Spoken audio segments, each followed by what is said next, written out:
Olá! Hoje a gente vai mergulhar num tema que, olha, explora as fronteiras da nossa consciência. A questão é a seguinte: e se existisse uma capacidade latente dentro de cada pessoa só esperando para ser decodificada? Pensa só nisso por um instante. Uma capacidade que talvez sempre esteve aí, presente, só esperando para ser entendida ou, quem sabe, desenvolvida. É isso mesmo. A premissa central do material que a gente está analisando é bem surpreendente. A ideia de que a mediunidade não é um dom raro para poucos escolhidos, mas sim uma característica de todo e qualquer ser humano. Essa é a grande pergunta, não é? O que isso quer dizer na prática? E, bom, para chegar nessa resposta, primeiro a gente precisa entender a linguagem, os termos usados nesse campo. Ok, vamos lá. Para a gente conseguir entender essa ideia a fundo, a primeira coisa é alinhar o vocabulário. Existem 4 termos que são a chave para decifrar tudo isso. O primeiro termo é animismo. E olha, é importante notar que, nesse contexto, a palavra se refere ao acesso às memórias da própria alma da pessoa. É uma jornada para dentro, e não necessariamente uma comunicação com algo externo.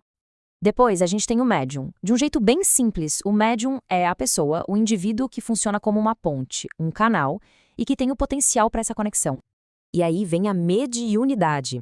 Se o médium é a pessoa, a mediunidade é a habilidade em si, é a faculdade, o dom que essa pessoa possui. Faz sentido, né? E por último, temos o mediunismo. Atenção aqui, porque essa é uma distinção crucial. O mediunismo é descrito como uma prática baseada só na experiência, na repetição, mas sem uma compreensão intelectual do processo. É muito importante guardar essa diferença, viu? Porque ela vai ser fundamental mais pra frente. Agora que a gente já tem os termos na mão, vamos ver como tudo isso se encaixa. O Matrigol que a gente está usando como base organiza todas essas habilidades em 2 grandes categorias. E a divisão fundamental é essa. De um lado, fenômenos que acontecem no mundo físico, fora da pessoa, e do outro, experiências que acontecem internamente, de forma consciente. Ou seja, de um lado, o foco é no fenômeno em si, do outro, o foco é no aprendizado. O que é muito interessante aqui é que a gente tem um mapa completo de habilidades. Fica bem clara a diferença na forma como elas operam. De um lado, você tem eventos físicos, objetivos, como materialização de objetos, e do outro, habilidades intelectuais, subjetivas, como a vidência, que exigem que a pessoa esteja ali, consciente e participando. É quase uma divisão entre o espetáculo e a percepção. Isso nos leva a um ponto super importante. A prática da apometria escolhe, de propósito, focar em apenas uma dessas categorias. E existe uma razão bem específica para isso. Essa citação da fonte é a chave de tudo.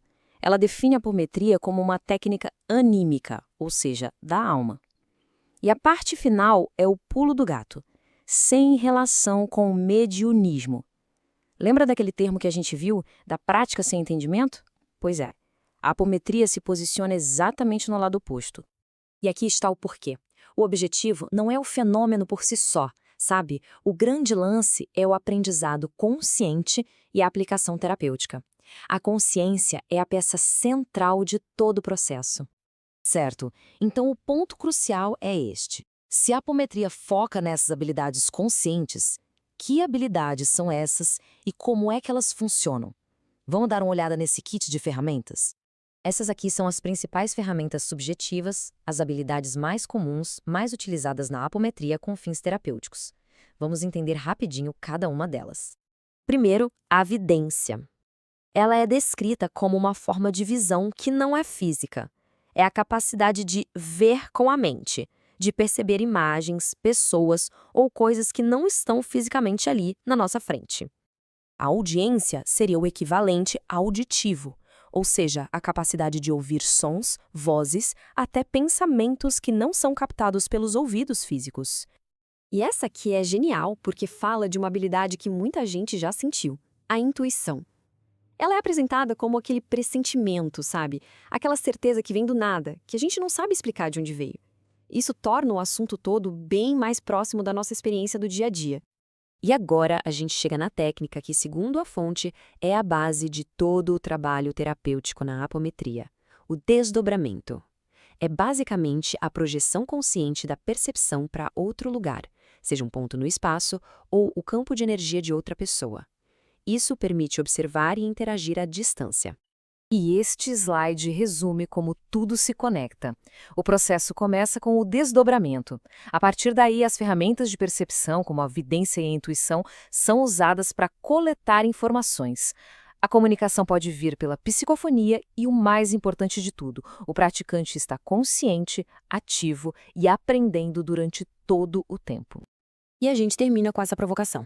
Se essa premissa toda estiver correta e se essas habilidades forem de fato ferramentas para exploração consciente, o que será que elas poderiam revelar sobre nós e sobre a natureza da realidade?